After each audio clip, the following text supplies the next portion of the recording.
else.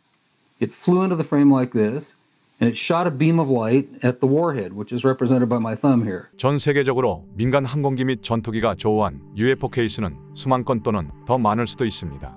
그런데 이 케이스들 중에서 UFO가 항공기를 공격한 것은 얼마나 될까요? 이 질문에 대한 답은 이렇게 말할 수 있습니다. 복잡하지만 적어도 일부 케이스는 분명해 보인다. 전투기 UFO 케이스에 관해선 아직은 대부분의 국가가 일부 공개 또는 비공개 원칙을 고수하고 있는데요. 하지만 알려진 바에 의하면 가장 악명 높은 케이스는 1967년 쿠바 미국이 교전 사건입니다. 1967년 쿠바 공군 전투기 2기가 미확인 비행체가 나타난 곳으로 출격했습니다. 파일럿들은 약 1만 미터 상공에서 이상한 비행체를 발견했다고 지휘부에 보고합니다. 눈에 띄는 표식이나 추진체가 없는 밝고 매끈한 금속 구체였는데 편대장은 이 비행체와 무선 교선 시도를 합니다. 교신 시도에 아무 응답이 없자 쿠바 방공사령부는 편대장에게 즉각 미사일 격추를 명령합니다. 편대장은 로건이 됐고 발사하겠다고 무선으로 회신했는데 그것이 그의 마지막 말이었습니다. 채 몇 초가 지나기도 전에 큰 폭발이 발생했는데 그것은 바로 편대장의 전투기가 공중 분해되는 모습이었습니다. 전투기 잔해가 바다를 향해 비처럼 떨어져 내리고 있었고 두 번째 전투기 윙맨은 비명을 지르며 급박한 상황을 보고합니다. 그리고 UFO는 믿을 수 없는 속도로 급가속하더니 약 3만 미터까지 상승해서 바로 남서쪽으로 사라집니다. 불과 몇 초 사이에 정확히 어떤 일이 벌어졌는지는 알 수 없지만 로건이 사건과 관계가 없다고 보기도 어려운 상황입니다. 냉전 기간 중에 구소련에서도 미확인 비행체의 발포를 시도했다는 몇 건의 케이스가 있습니다. 전투기와 조종사를 모두 잃은 몇 건의 사건을 겪고 나서야 더 이상 미확인 비행체를 자극하지 않게 됐다는 것인데요. 또한 중국에서도 비슷한 교전으로 여러 대의 항공기와 최소 4명의 파일럿을 잃었다고 합니다. 미국의 경우는 미 해군 UFO 공개가 있기 전이나 그 후에도 항상 UFO는 국가 안보에 대한 중대한 위협이 될 수 있다고 말했습니다. 국가 안보에 위협이 된다고 강조하는 국가는 미국뿐인데 유독 UFO 현상을 심각하게 보는 이유는 무엇일까요? 미국은 실제 UFO와 교전했다는 공식 케이스는 없지만 다양한 목격 및 폭로 등에서 유사한 상황이 나타납니다. 1967년 몬태나주 맘스트롬 공군기지 지하 발사 통제 시설에서 ICBM-10기가 오프라인 상태가 되었습니다. 당시 근무 중이었던 미 공군 대위 로버트 살라스는 지상 보안 요원으로부터 미확인 비행체가 기지 상공에 떠 있다는 보고를 받습니다. 또한 여러 핵미사일 기지에서 유사한 오프라인 사건들이 발생했는데 기지 상공에 미확인 비행체가 나타났다는 공통점이 있습니다. 10년 가까이 미 해군을 괴롭힌 UFO 케이스의 경우 미군이 먼저 로건하거나 발포했다는 기록은 없습니다. 심지어 수년간 거의 매일 봤다는 미 파일럿도 있는데 왜 아무런 교전도 발생하지 않았던 것일까요?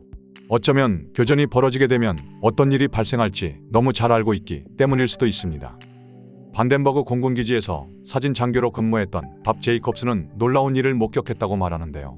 시속 1만 킬로로 날아가는 미사일에 원반 비행체가 접근했고 탄도 상단에 광선을 발사해 무력화했다는 것입니다. 여러 국가의 케이스를 통해 알 수 있는 사실은 먼저 위협하지 않으면 교전하지 않는다는 것인데요. 쉽게 행동하지도 않지만 일단 움직이면 냉정하고 확실하게 끝장을 본다는 것입니다. 쿠바 전투기에 대한 UFO 반격은 선을 많이 넘은 의도적 과잉 느낌도 있는데 왜 국가 안보의 위협으로 보는지 이해가 됩니다. 미 공군 장교였던 로버트 제이콥스는 UFO가 테스트 미사일을 요격하는 것을 촬영했다고 말합니다. 당시 망원 카메라 팀장이었던 그는 35mm 카메라로 미확인 비행체가 빔을 쏘는 장면을 직접 촬영했다고 말합니다. 당시 제이콥스가 실제로 미사일 모니터링 팀원이었음을 보여주는 기록들도 존재합니다. 제이콥스가 실제 35mm 망원 카메라를 조작하는 모습입니다. 촬영을 위해 망원 카메라 앞에 서 있는 모습입니다. 장비들을 실은 차량이 발사를 위해 이동하는 장면입니다. 1964년 제이콥스는 이 미스터리한 장면을 직접 촬영하고 바로 상사에게 이 사실을 보고했다고 말합니다. 며칠 후 제이콥스를 호출한 상사는 절대 함구 지시를 내렸고 그 옆에는 처음 보는 맨인블랙 2명이 서 있었습니다.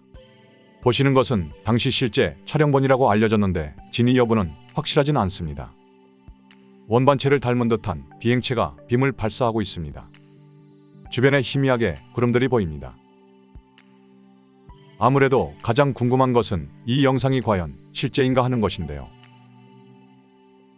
제이콥스의 인터뷰를 보면 그가 얼마나 진지한 상태인지 잘 알 수 있습니다. AI 탐지기로 표정을 분석한 결과 진실을 넘어 확신에 차 있는 모습이라는 결과입니다. 결국 제이콥스에 의하면 이 영상은 당시 망원 카메라로 촬영한 실제 장면인 것인데요. 이 비행체는 음속 100배 이상의 속도로 날아와 미사일 주변을 수십 초간 맴돌았습니다. 현재 미사일도 엄청나게 빠른 속도인데 이 비행체는 그런 것을 뛰어넘는 모습입니다. 레이저 비슷한 빔을 탄도 쪽에 여러 번 쏘고 있는데 왜 그런지는 알 수 없습니다. 단순히 파괴가 목적이 아니라 특정 부품 또는 핵심 부분을 스캔하는 것이라는 의견도 있습니다. 아무튼 비행체가 사라지면서 바로 미사일에 문제가 발생하는 것이 보입니다. 탄도 부분에서 연기가 보이고 추진력을 잃습니다. 방향을 바꾸는 이 장면에서 영상은 끝납니다. 물론 결말은 당연히 몇 초 후 폭발하면서 잔해 더미가 지상으로 떨어집니다. 마지막 이 장면은 적어도 수십 킬로 고도를 당긴 줌샷인데요. 주변 배경 및 궤적 변화는 리얼해 보입니다. 당시 카메라 기술을 생각하면 이렇게 망원 포착하는 것만 해도 쉽지 않겠죠. 2023년 영상인데 아직 정정한 모습입니다. 무려 60년이 지났는데도 여전히 그때의 사건이 진실이라고 주장합니다. 박사학위 소지자로 알려졌는데 1960년대 핵미사일 발사 촬영팀을 이끌었습니다. 당시 많은 미사일 발사가 공중분해로 끝났고 촬영 영상이 과학자들의 연구에 도움이 되었기 때문입니다. 이 장면을 찍고 그가 받은 첫 번째 질문은 영상에 무슨 장난을 쳤느냐는 것입니다. 누가 봐도 도저히 믿을 수 없는 장면이었기 때문이겠죠. 두 번째 질문은 그렇다면 어떤 물체처럼 보이느냐입니다. UFO처럼 보인다고 대답했고 잠시 침묵이 흐릅니다. 다시는 영원히 그런 말을 입 밖에 내지 말라고 제이콥스의 상사 맨스만은 단호하게 말합니다. 그는 아니라고 말할 수 없었는데 옆에 블랙 수트를 입은 두 명이 서 있었기 때문입니다. 제이콥스는 17년간 이 사실을 아무한테도 말하지 않았는데 자신이 UFO 은폐자라고 말합니다. 17년 후 그는 한 언론사 기자에게 이 사건을 고백하게 됩니다. 인류 역사상 가장 중요한 사건이기 때문에 사람들에게 알려야겠다고 결심했다는 것인데요. 진지한 표정에서도 그런 것들이 좀 보이는 것 같습니다. 만약 이것이 실제 물체라고 가정하면 여러 가지 상황들이 맞아떨어지긴 하는데요. 미 상원이 왜 그렇게 집요하게 UFO를 물고 늘어지며 펜타곤은 왜 미 안보에 중대한 위협이라고 했는지 등입니다. 또한 왜 그렇게 쓸데없이 많은 폭로자들이 한결같은 내용을 말하는지 설명도 되긴 합니다. 지구 하늘에 분명히 뭔가 상식을 벗어나는 존재가 있었기 때문이겠죠. It shot a beam of light at the warhead, which is represented by my thumb. SF 영화가 점점 현실이 되어가는 느낌도 좀 있는데 미 해군이 미공개한 141건은 과연 언제쯤 공개될까요? Something else. It flew into the frame like this, and it shot a beam of light at the warhead, which is represented by my thumb here.